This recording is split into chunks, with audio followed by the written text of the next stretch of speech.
Мен кээде айтам, ушундай күндөр болгон, жүрөгүмдөн ушуга болгон мухаббат сүйүүнү чыгарып эле койчу деп тилек кылган күндөрүм болгон.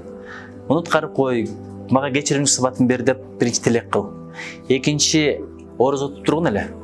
Адам курсак ачкан мезгилде кек сакташ менделеши жок. Бир күнөө кылыш менделеши жок, бирөөгө жамандык кылыш менделеши жок, өзү менен өзү окуп калат элесиң. Бир урса деле. Ошон үчүн адам курсагы тойгондон бүт балекет башталат экен да. Анан бирдекени бил, сен кечирмей сайын сен да кечиришиң кыйын болот.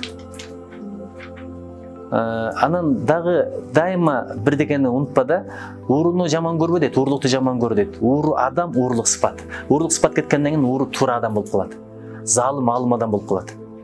Ошого эч качан көпүрөнү өрттөбө. Себеп дегенде бүгүн сен кек сактап кечире албай жүргөн адам бир кезекте сен эң чоң жакшылыгыңа себеп болушу мүмкүн. Ошон үчүн дайыма ошентип жүр, макулбу? Кудай буйрса, мына өңгө караганда мындай кечиримдүү, аураң таза эле, жакшынакай эле кыз экенсиң.